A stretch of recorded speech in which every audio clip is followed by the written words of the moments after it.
Okay, good evening, ladies and gentlemen. This is Professor David J. De Los Reyes. My topic for this long video format discussion is actually sound system for home audio. But this could be the same also as for the sound system for car audios, but the concentration of my subject matter for tonight will be home audio sound system. Because the attack on the home audio system is different from the attack on the car audio system. Okay, let's proceed.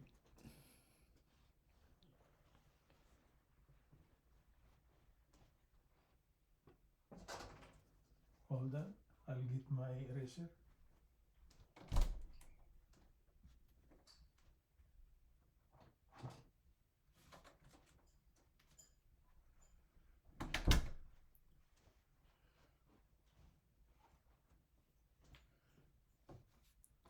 My topic for tonight will be sound system for home audio. So I got a magnetic board here, and I draw a what do you call this, a block diagram. Or block diagram is just a summary of the home audio sound system. So the block diagram here comprises of how many blocks? 4 blocks. From the standpoint of a troubleshooter, just to let you know, I could install a home audio sound system correctly, and I could also troubleshoot it to the component level. So I am with the so-called advantage with regards to those discussing audio system, which they are only an installer but not a troubleshooter. So what I will be presenting tonight will be as an installer and a troubleshooter, because you might be good in installing, but in the troubleshooting of a problem regarding the sound output, you might not be good. So you might be gazing on the so-called solution of the problem. For me, I have encountered already problems regarding the distortion or humming sound on the speakers, and I could toggle something on the circuit board and I could eliminate immediately the problem. So what I will be discussing tonight is actually a hands-on experience on the so-called troubleshooting on the output for speakers. For speakers, there are actually 3 classes of speakers. There is the so-called high-frequency speaker.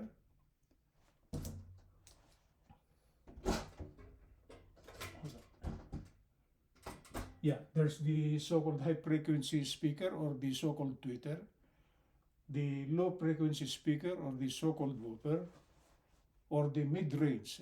Mid-range meaning it is between the tweeter and whooper, and that is actually mid-range speaker. Ordinarily, those discussing problems on the output of speakers online, they are not specifying if what type of speaker they are actually encountering a problem with the sound. So for tonight, I will be discussing maybe not all 3, but in general, Okay, let's try to bring out first the block diagram of the sound system. In general, in electronics, electronics is actually the foundation of the whole world now, because without electronics, okay, there will be no what you call this problem in this world, because with electronics, it's all the so-called causes of problems in this world. Our problem for tonight is just the sound system. We don't go to the other problems. Okay.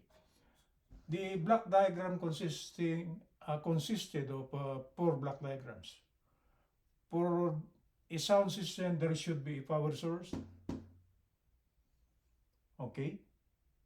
And that power source should power up a tuner. It could be an EM or FM, or a player maybe. Player meaning it could be what you call this, a cassette tape maybe, a CD player maybe. So on the summary, I just place tuner or player. For this player here, it could be cassette tape, cassette player, or CD player. Okay? And next one will be the so-called amplifier. Because if we got a tuner, there should be an audio coming out from here. And for us to hear it, we must have to amplify it, make it bigger. So the next block diagram will be the so-called amplifier block diagram. Okay? There are many classes of amplifiers on the market now. I'm telling you, not all the amplifiers that are being sold online are not good. There are amplifiers which are actually very noisy, meaning if you try to bring out the output, okay, the output is actually very noisy, meaning the design inside is actually not very good.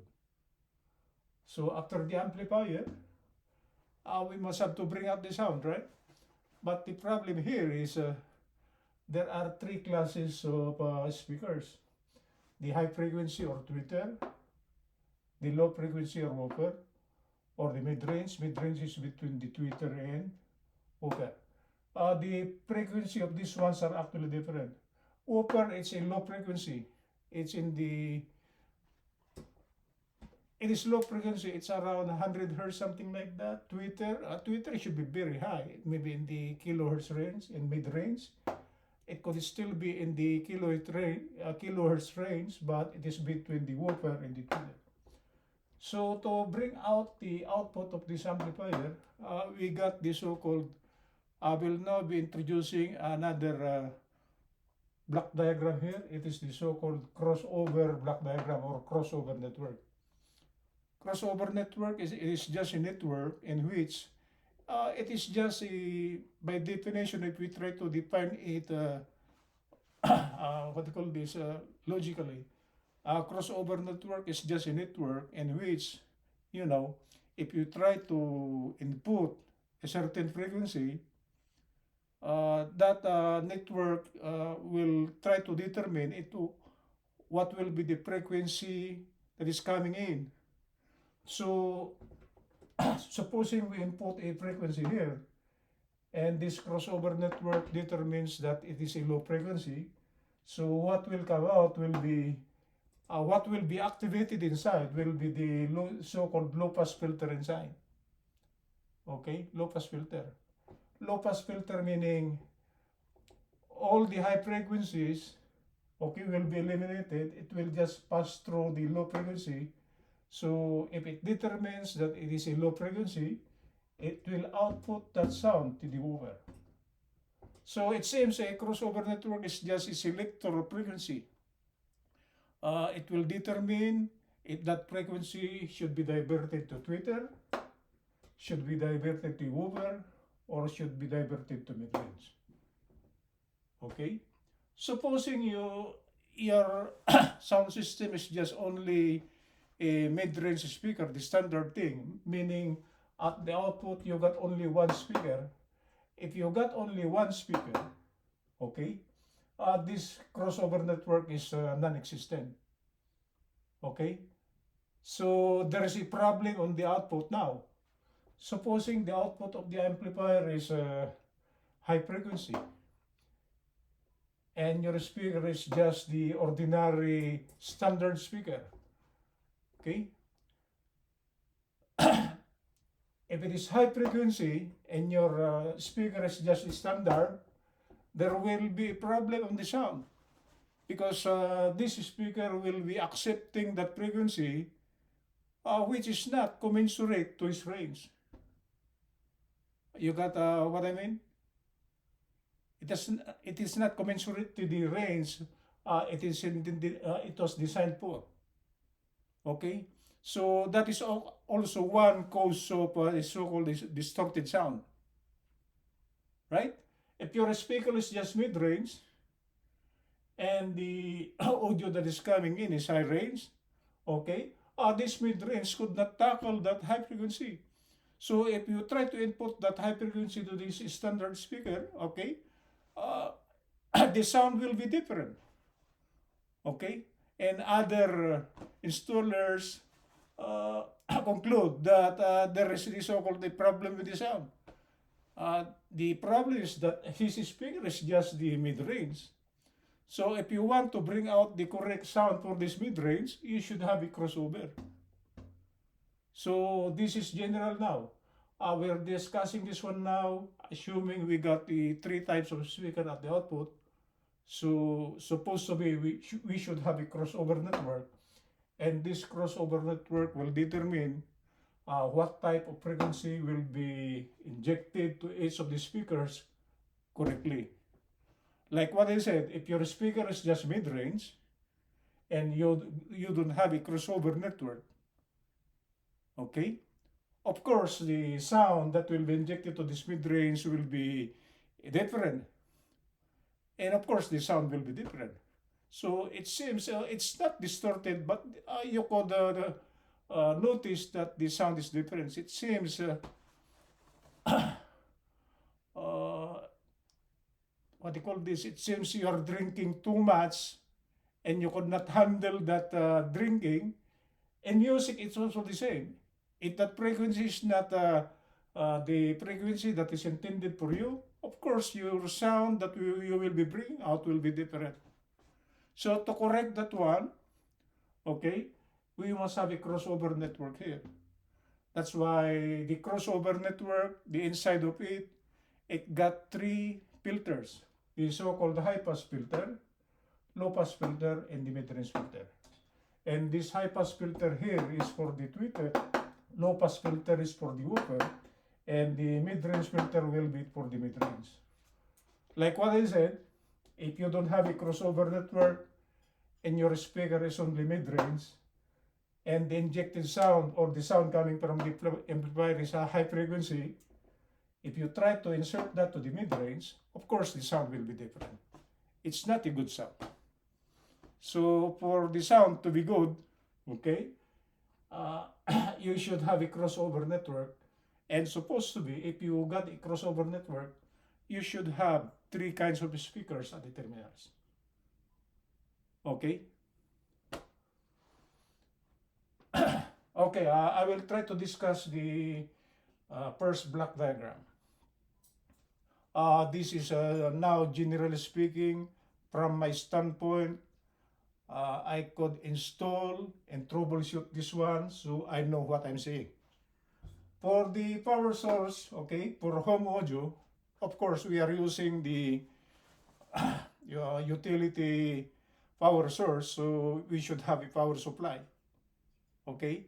And for the power source, if you are on the so-called home audio, it could either be the linear meaning the power supply is just linear. It is just the ordinary diode plus the so-called big electrolytic capacitors for filtering out.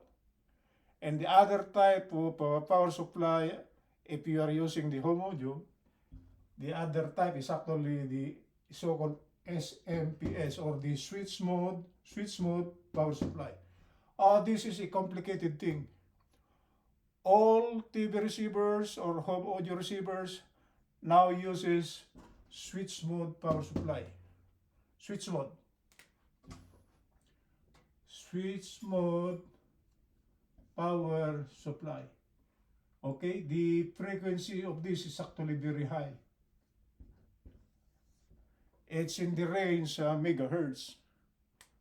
So if you are using switch mode power supply and the frequency is very high in the range megahertz, after filtering out, if you try to see that in the oscilloscope, the graph will be very smooth like that. It's in the megahertz. So after filtering out, if you got so many electrolytic to filter out, what will come out will be almost a perfect DC.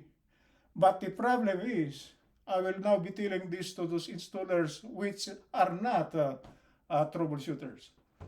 One cause of the sound that is coming out of the speakers, it could either be anything, a humming sound, a crackling sound, or other things. It could be caused by a switch mode power supply. Okay, it could be caused by this one because this switch mode power supply interferes with the audio. That's why if you try to see your what you call these gadgets, there is the so-called FCC rule there that the power supply should not interfere with the operation of nearby electronic gadget. And I'm telling you that this switch mode power supply actually interferes with audio. Okay? So if you are using a switch mode power supply, it is possible that this switch mode power supply, since the frequency is actually very high, could interfere with the audio. If you try to see your cell phone, there is an FCC rule there. Any gadget that you're buying from Amazon, there is an FCC rule that the power supply should not interfere with the surrounding gadgets inside your house or maybe your neighbors. If it does not follow that one, you should not be operating that gadget. But to eliminate the so-called effect of the switch mode power supply, I got a shop before. And the power supply for ordinary televisions before is the analog TVs. The power supply is not even a switch mode power supply. It is just the ordinary power supply in which rectifier there plus some electrolytic. It interferes with the so-called audio reception, the reception of the television. And from my experience, to eliminate that one, to eliminate the effect of the switch mode power supply, I'm telling you now, for those installers which are not a troubleshooter, we try to enclose that power supply in aluminum shielding. Aluminum shield. Okay? The inside, the switch mode power supply should be covered with an aluminum shield around it. So, what they call this, the radiated frequency will, it will not come out directly to interfere with the audio surrounding or reception of any gadgets that surrounds it. Okay? To eliminate the effect of the switch mode power supply, we enclose the switch mode power supply with the so-called aluminum shield. It's a, what you call this, it's just a rectangular box like this, but it is made of aluminum. It got holes. Okay, it got holes. So the radiated energy of this one will not come out directly and interfere with the surrounding. Okay, that's why if you are a troubleshooter and you have opened already an electronic television, as you can see it, the inside there is always a shield of an aluminum thing on the so-called power supply. Because the power supply of new televisions now, the big screen TVs, these are switch mode power supplies. And it could interfere with the reception of the television maybe. That's why it was covered by an aluminum shield. Okay, this should be made of aluminum. It got holes so it will not overheat. And that will, what you call this, eliminate, not totally eliminate, but maybe 80% eliminate the interference that it will do to the so-called surrounding gadget. So in sound system, it is possible that if your power supply is switch mode power supply, it could interfere with your audio. That's one source. That's not a hearsay, because I have experienced that one already when I was troubleshooting, when I have got a shop in Carson, maybe 15 years ago. Okay, that's for the switch mode power supply. The other cause of not bad sound, maybe a distorted sound on the speakers. It could be, we are done with the power supply. It could be on the tuner maybe. If the tuner is actually a complete circuit and it got so many stages, okay? Antenna, tuner, where you try to toggle the frequency so you could tune to a certain frequency. First intermediate frequency, second intermediate frequency, third intermediate frequency. There are so many, what you call this, variable inductors there which you could toggle, okay? And it will bring out a sound that is not so good if you have toggled that one incorrectly.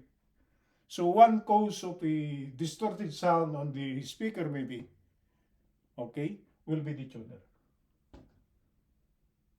Okay? That's the problem with the tuner. And I'm telling you, there are tuners which are not good. I will go to my vehicles.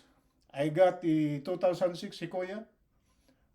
I got an FM receiver there. The reception was actually very good. Okay? And I got a 2015 RAV4. If I try to tune up or tune that FM receiver on my RAV4, the sound is different. The sound is not so good. You could hear that there are some noise on the speakers. But on the Sequoia, okay, it is interference free. That's why I am telling you that for FM receivers, there are good FM receivers and there are bad FM receivers. And that is one cause of a bad sound on the speaker. Okay? For home audio, it's the same. If you have both an FM receiver maybe which is not high class, it could be, I'm telling you, it could be on the low class. Of course, it was the low class was designed differently from the high class. The high class should have a, what they call this, very good sound, and for the low class, the sound is different. Okay? So that's the problem with the tuner. How about the amplifier? Same with the amplifier. Online now, you could buy amplifiers on Amazon maybe. I'm not disrespecting other amplifiers, but other amplifiers are not so good also. So if you try to buy your amplifier, make sure that you know how to, what you call this, choose the good one. You should choose the brand names, you know. But if you try to choose the brand names, of course the price will be different. So if you just bought an amplifier maybe for $60, that will be, the sound of that one will be, the sound output, the quality will be different from the sound output of a more expensive amplifier maybe. So if you have bought a $60 amplifier and I bought a 1,200 amplifier, of course, the amplifier with the higher price will be, the sound will be better than the low price amplifier. So in the choosing of the amplifier, not all of us are rich. We try to boot online, okay? So if you've got an amplifier and you bought it for $60, of course the sound of that one will be different. Much more if you don't know how to, what you call this, install it correctly, that will be a different story. For the crossover network, there are actually two classes of crossover network. There is the so-called passive and active. What I have shown you on the black diagram is the so-called passive. Passive, it just consisted of an inductor maybe a capacitor, and a resistor. Uh, the orientation and how they are interconnected will be different for a high, low pass, and mid range. But the component is just an inductor, capacitor, and a resistor. And it got no power source. The other type of crossover network is the so-called active. And this active is actually, it got a power source. And the circuitry inside is much more complicated than the passive crossover network. It's much more complicated. What I have shown you is just the block diagram of a passive. So it is just plain resistor, inductor, and capacitor, and they are interconnected differently. It depends on what kind of filter they are doing. If it's high pass, the connection will be different.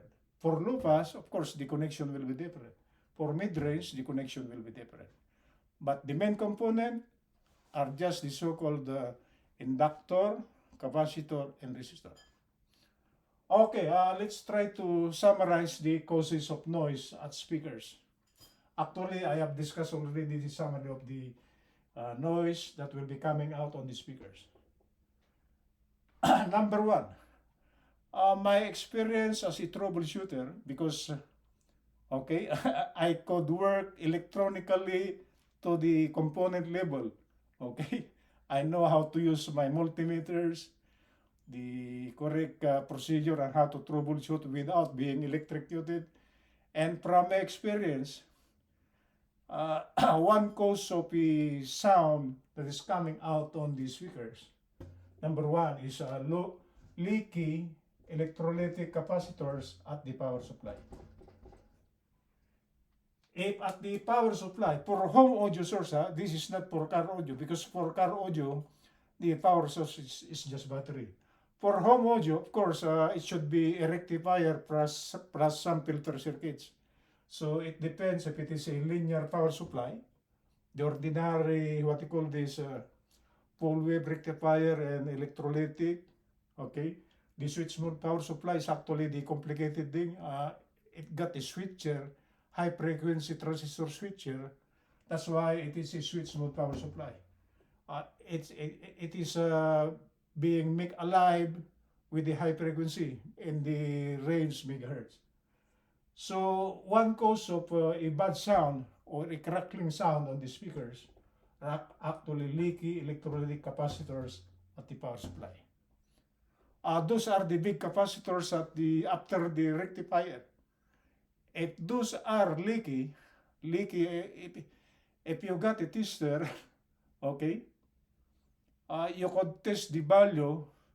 But from my experience, if a capacitor is leaky, the body of the electrolytic capacitor is actually bulging. It's bulging, it's almost exploding. And at the top portion, some of the electrolytes are actually coming out. If you see an electrolytic capacitor, if you are troubleshooting, okay, and the electrolytic capacitor on the power supply is bulging, or the electrolyte at the plus and minus terminals are coming out, supposed to be that electrolytic capacitor is actually leaky.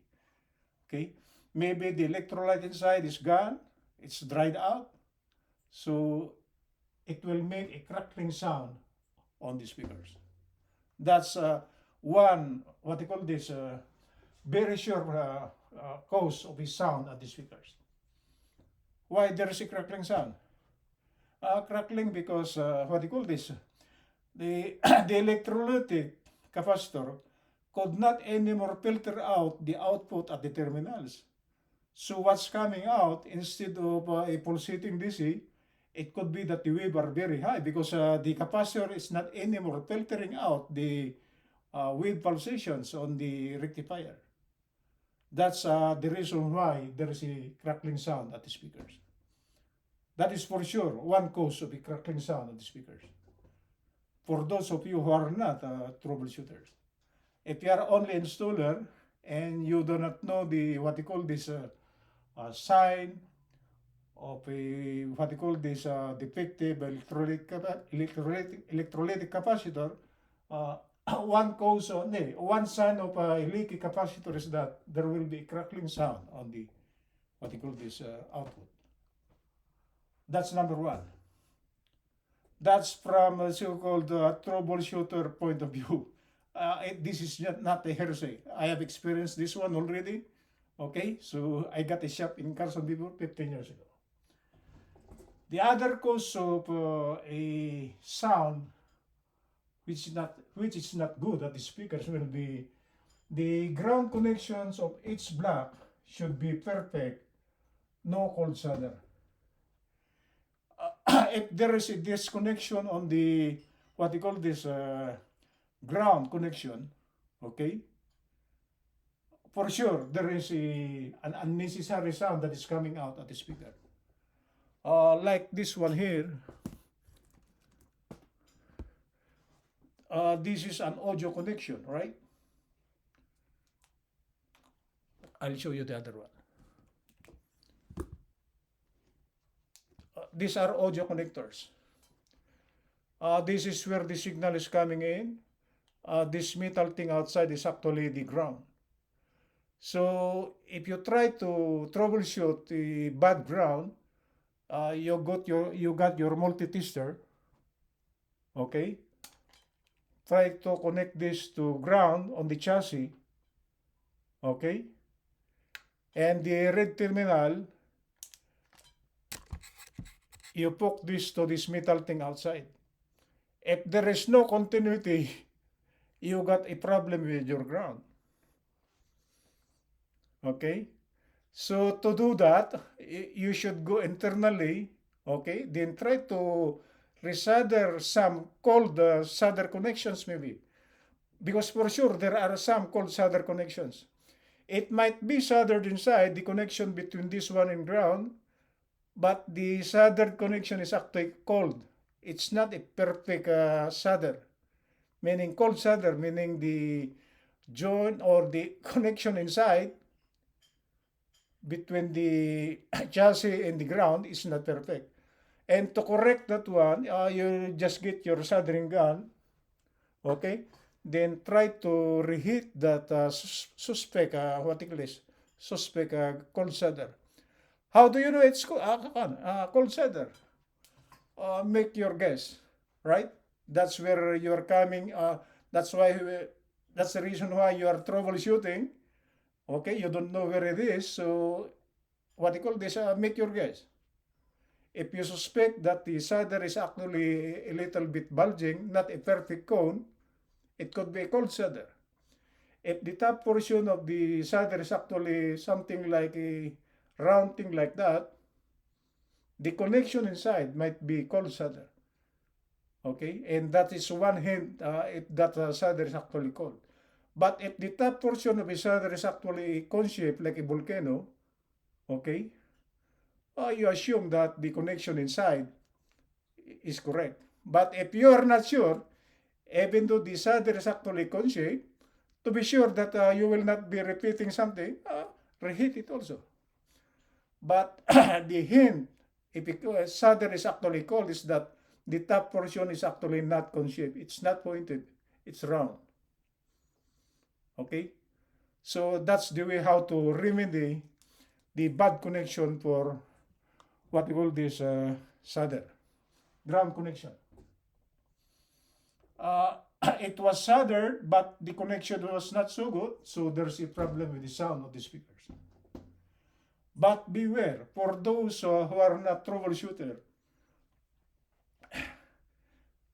on the power supply, there's the so-called cold ground and hot ground, and beware of that one.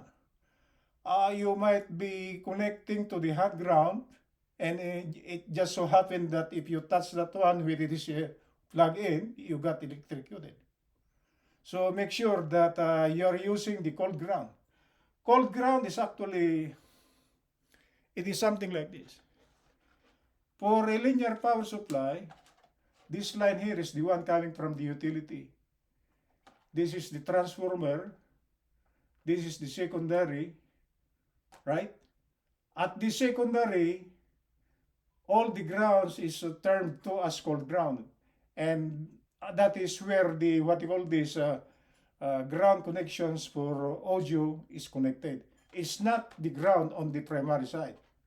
So the ground on the primary side is actually the hot ground, and the ground on the secondary side, that is after the transformer. Okay, that's called ground, and you are safe to touch that one. On the hot ground, don't ever touch that one if it is plugged in. Of course, you will be electrocuted. That's why if you are not a troubleshooter, you should know if the one you are touching is hot ground or cold ground. Just beware. Okay?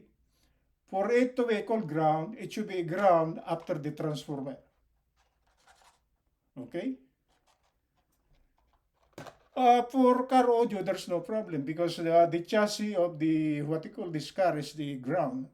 But for home audio, we are using a power supply, either a linear power supply or switch mode, and it involves a transformer. Cold ground is after the transformer, hot ground is before. You connect all audio on the cold ground, that is after the transformer. So you should know if the one you are touching is cold ground or hot ground. What's next? If the sound on the speaker is not so good, it could either be that if you're using an FM tuner here, you are in the so-called FM radio, the tuner is not centered at the correct set frequency. Supposing you want to hear something at 103.5, and it happens that when you try to toggle your what you call this tuner, it was at 103.4. Of course, the sound will be different.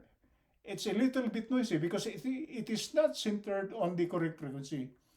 It should be 103.5 exactly for the sound to be perfect. That is one cause of a bad sound on the speaker if the tuner is not centered at the set frequency. What's the last one? I think this last one here is the one I discussed on my short video. There is a DC voltage at the amplifier terminals and it interferes with audio. Okay, it is this. This is the amplifier terminal. This amplifier terminal, it goes to, supposing you don't have a crossover, you go, this terminal here, left and right, will go to the, supposing you are only using one, what you call this standard speaker. If there is a voltage here, okay, that voltage should have an effect on the output. If you try to get your what you call this voltmeter and set it to DC, and if you try to measure this one at the two output terminals of the amplifier, if you could measure a high voltage there, not high voltage, it could be 5 voltage, no, 5 volts, 10 volts, or 20 volts, or whatever. If there is a DC voltage there, that DC voltage will give a humming sound on the speaker. And from my what you call these short videos, I placed there that you should disconnect this one and put an electrolytic capacitor in series, okay, to eliminate that DC voltage. You will not eliminate that DC voltage. It is just that if you try to put electrolytic capacitor for both the left and right, that DC voltage could not pass through the electrolytic. It could not pass. So the one that could only pass that electrolytic is actually the audio sound. Okay, but for electrolytic, if you try to put electrolytic here in here, it could not come out. It could not go to the speaker. So when the sound will be coming out here, the only thing that could pass through the electrolytic is actually the audio. And that audio will be the only one that is coming out on the speaker. So you eliminate that humming sound. One comment that I have heard is that why manufacturers didn't remedy that one. Okay, the answer to that one is something like this. There are two types of speakers component-wise. If you are using the so-called transistor amplifiers, Of course, the output terminals will be on the transistors, right? And if you try to measure voltages on the transistors, there is actually a DC voltage. And it could interfere with the sound on the speaker. But if your amplifier is actually an integrated circuit, it is something like this, and it got 16 legs. Okay, the output of this one will be designated. This could be the left output, right output. If you try to measure the voltage for both the left and right, there's nothing. And for IC amplifiers, okay, the sound is actually very clean. But if the amplifier is made up of transistors, okay, transistors, if you try to measure the voltages between the collector and the ground, there is a DC voltage. And that DC voltage, since the output is actually directed to the speaker, of course that DC voltage could interfere with the sound. That's why I told you there is a humming sound. And to eliminate that humming sound, okay, you put in series an electrolytic here and here. So the only one that could pass through this left line and right line is actually the audio. It's just only the audio. Okay. The audio that is the only one that could pass through here, the electrolytic. But the DC voltage that you will be measuring here, if there is, okay, could not pass through the electrolytic for both the left and right. And we could eliminate that humming sound. Okay, I think that is more than good enough for the discussion of the, what you call this, home audio sound system regarding the occurrence of unnecessary sound at the speakers. Okay, and I discussed already that it is possible that it's coming from the power source. It could be on the tuner, on the amplifier. If your amplifier is low price and the component of that one at the output is actually transistors, of course there's a DC voltage here, and that DC voltage could interfere on the sound on the speaker. And to eliminate that one, I repeat it for the last time, you should connect an electrolytic capacitor for both the left and right. Okay? I think that's more than good enough for this morning. This is Professor David J. De Los Reyes. If you want to watch my channel is at youtube.com/@ProfJBD De Los Reyes. If you want to share it, please click share. Good morning from Los Angeles.